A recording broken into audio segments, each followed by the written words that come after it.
चलो स्टूडेंट्स, हम कर रहे थे ओडी के अंदर हम कर रहे थे साइमल्टेनियस लीनियर डिफरेंशियल इक्वेशन। तो उस पे बेस्ड जो लास्ट टाइम हमने कुछ एग्जांपल किए थे उससे थोड़ा सा हटके है अपने पास जो आज का एग्जांपल है। ठीक है, तो ये है स्टेटमेंट अपने पास।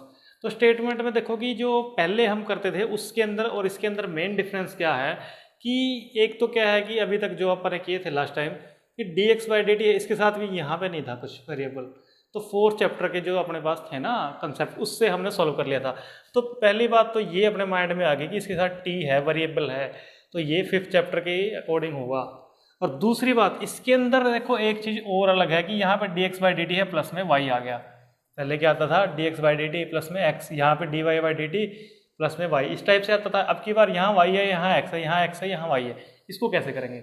इसके लिए क्या किया, देखो जो ये है ना फर्स्ट अपने पास इक्वेशन है, इसको हमने डेरिवेटिव कर दिया विद रिस्पेक्ट टू में x, सॉरी क्या विद रिस्पेक्ट टू में t कर दिया क्योंकि t है ना। तो यहाँ से करोगे फर्स्ट से सेकंड का डेरिवेटिव, उसके बाद प्लस डी सेकंड से इसका डेरिवेटिव 1 हो जाएगा और यहाँ पे कितना आ जाएगा dy में dt इज इक्वल टू में क्या 0। ठीक है, यहाँ तक।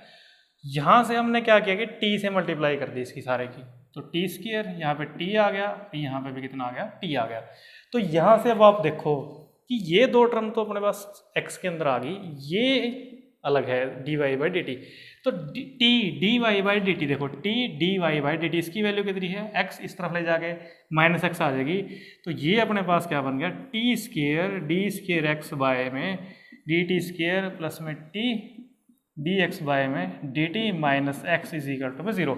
जरूरी नहीं है कि इसको आपने ऐसे ही करना है, आप इसका डेरिवेटिव कर दो, यहाँ से वैल्यू पुट कर दो, कोई दिक्कत वाली बात नहीं है। वो इक्वेशन किसके अंदर आ जाएगी, y के अंदर आ जाएगी। तो यहाँ से पहले वैल्यू निकलेगी x की, फिर y की निकालेंगे, वहाँ से पहले y की निकलेगी, फिर x की निकाल लेंगे। तो ये बन गया। तो ये कौन सा सम है अपने पास, 5th चैप्टर का सम है। तो इसको कैसे करते हो आप, t को e⁻z लेते हो, इस तरह से करते हो। उसके बाद क्या करना है आपने, इसको कैसे लिखते हो d माइनस का 1, इसको कैसे लिखते हो प्लस में d minus 1 is equal to में 0। ये कितना बन गया डी स्क्वायर माइनस का d plus d minus 1 is equal to में 0। तो d square minus 1 is equal to में 0, तो d कितना आ गया प्लस माइनस का 1। CF निकाल लोगे, क्या आ जाएगा आपके पास CF C1 प्लस में प्लस माइनस का है तो C1 e⁻z, C2 e⁻ minus का z। इस तरह से कर लोगे आप इसको। ठीक है, तो ये तो आपके पास क्या आ गया फर्स्ट, राइट हैंड साइड में 0 है, तो ये आपके पास क्या आ गया x आ गया। यही है ना, क्या C1 e⁻z और साथ में क्या आ गया C2 e⁻z। तो यहाँ से आपने क्या करना है कि e⁻z कहाँ पिट किया था अपने, ये। तो यहाँ पे वैल्यू क्या आ गई x इज इक्वल टू में C1t प्लस में C2 बाय में t, ये वैल्यू आ गई। तो यहाँ से आप देखोगे कि यहाँ तक रहने दो इसको एक बार, उसके बाद आप y की वैल्यू निकालोगे। उसके लिए क्या किया dx बाय में dt कितना आएगा C1 प्लस इसका की वैल्यू कितनी आ जाएगी, देखो C2 है 1/t की कितनी आ जाएगी, देखो t को ऊपर ले गए आप, तो माइनस का C2 बाय में टी स्क्वायर। ये वैल्यू आप कहाँ पुट करोगे, यहाँ पे। तो यहाँ पे पुट करोगे तो ये क्या बन जाएगा आपके पास t C1 माइनस का C2 बाय में t plus y is equal to में 0। तो y कितना आ जाएगा आपके पास C2/t माइनस का t C1। ठीक है, अब आपने क्या करना है कि जो इनिशियल कंडीशन है, जब x की वैल्यू यहाँ पे t की वैल्यू 1 पुट करोगे, x की वैल्यू 1 आएगी, तो 1 इज इक्वल टू में C1 प्लस में C2, यही है। इससे करोगे तो आप y की t की जगह पे -1 करना है आपने, -1 करना है तो 0 आएगा 0। तो यहाँ पे -1 करोगे तो C1 माइनस का C2, यहाँ से आप इसको क्या कर दो ऐड कर दो, तो C1 कितना आ गया 1/2 और C2 भी कितना आ गया C2 भी कितना आ गया 1/2। C1 और C2 की वैल्यू यहाँ पुट कर दोगे तो आपके पास क्या आ जाएगा, सोल्यूशन आ जाएगा इसका। ठीक है, तो ये था आपके पास जो अलग तरह से क्वेश्चन था। इसके बाद एक और है, देखो सेम इसी तरह से थोड़ा सा डिफरेंट है। उसके अंदर आपके पास क्या है, देखो मेन देखो आप कंसेप्ट माइंड में रखो, उसके अकॉर्डिंग इसको चलते रहो कि कौन सा सम बनता है, 4th चैप्टर का या 5th चैप्टर का। 4th और 5th चैप्टर जो है आपके इनके बेस का कार्य करेंगे।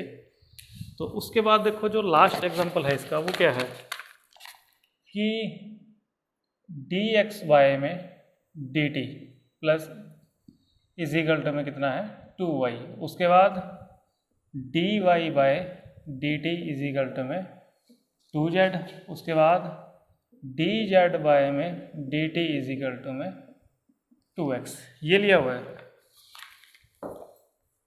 तो यहाँ से देखोगे आप कि x है, यहाँ y है, यहाँ y है, यहाँ z है, यहाँ z है, x है, 3 वेरिएबल आ गए अपने पास, x y और z आ गए, और तीनों की वैल्यू निकालनी पड़ेगी अपन ने। तो उसके लिए क्या किया, देखो पहले ना ये उठा लिया dx/dt इज इक्वल टू में 2y, इसका डेरिवेटिव कर दिया विद रिस्पेक्ट टू में x। तो क्या आएगा d²x, यहाँ कर देता हूँ मैं d²x/y में dt² इज इक्वल टू में 2 dy/dt। क्या कर दिया dy/dt, dy/dt की वैल्यू पुट कर दी, कितनी हो जाएगी 4z हो जाएगा, यहाँ पे कितना हो गया 4z। बात अब भी नहीं बनी अपनी, अब x के साथ z आ गया। एक बार और डेरिवेटिव कर दो, एक बार और डेरिवेटिव करोगे तो d² हो जाएगा, d³ x/y में d³ 4 dz/y में dt, dz/dt की वैल्यू कितनी है 2x, तो ये कितना हो जाएगा 8x। तो ये अपने पास अब की बार क्या आ गया d³ x/y में d³ इज इक्वल टू में 8x minus 8x is equal to में 0। अब बात बन गई अपनी 4th चैप्टर का सम बन गया, d³ minus 8 is equal to में 0, d माइनस का 2 और क्या आ जाएगा, तो यहाँ से देखो 1 0 0 माइनस 8 कितना आ जाएगा 1 0, 2 आ जाएगा 2 4, ये कितना आ गया 8 0। तो ये कितना आ गया आपके पास d माइनस का 2 और d² प्लस 2d प्लस में 4, कितना आ गया d² प्लस 2d प्लस में 4 इज इक्वल टू में 0। CF आप निकाल लोगे, इसका कोई दिक्कत नहीं है, ठीक है। बात आएगी PI कैसे निकालोगे। PI के लिए क्या है कि राइट हैंड साइड में कुछ है ही नहीं, तो ये आपके पास क्या है, इसके जो फैक्टर बनेंगे क्या बनेंगे माइनस का 2 plus minus root b² minus का 4ac/y में 2a। तो ये कितना बन गया माइनस का 2 प्लस माइनस का 2√3y में 2। तो ये कितना आ गया, एक तो रूट आ गया अपने पास कितना 2 आ गया, एक माइनस का 1 प्लस √3 आयोटा भी साथ में माइनस का 1 माइनस का √3 आयोटा। तो अपने पास किसकी वैल्यू निकलेगी यहाँ से x की वैल्यू कितनी निकली c1 e⁻²z और प्लस सॉरी क्या t plus e⁻−t cos √3t plus sign, ये c1 है, यहाँ पे c2 और यहाँ पे c3 साइन √3t, ऐसे लिख देगा ये, ठीक है। उसके बाद देखो इसको ना आप ऐसे भी लिख सकते हो x is equal to c1 e⁻²t plus e⁻−t c2 और यहाँ पे cos √3 प्लस में c3, इस तरह से आप इसको लिख सकते हो, या फिर यहाँ पे साइन लिख दो साइन √3। उसके बाद आपने क्या करना है, इसका फर्स्ट डेरिवेटिव कर दिया विद रिस्पेक्ट टू में t कर दिया, जो डेरिवेटिव करने के बाद यहाँ वैल्यू पुट कर दोगे 2 से इसको डिवाइड कर दोगे y की वैल्यू आ जाएगी, ठीक है। y का डेरिवेटिव कर दोगे विद रिस्पेक्ट टू में t करने के बाद इक्वल टू में अपने पास क्या है 2z है, इसको इससे डिवाइड कर दोगे z की वैल्यू आ जाएगी। x y और z तीनों वैल्यू निकालनी है अपन ने, तो इसके बाद आपका इजी है, इसको आप कर लेना, ठीक है। तो बस क्या है कैलकुलेशन है, इसके बीच में ना एक चीज़ और दी हुई है, देखो क्या है, यहाँ बता देता हूँ मैं कि जब इसने डेरिवेटिव किया तो डेरिवेटिव करने के बाद ना ये बना 2y इज इक्वल टू में, मैं 2 से भी डिवाइड कर देता हूँ, y इज इक्वल टू में c1 e⁻²t plus c2 e⁻−t और cos, ये तो बाहर है,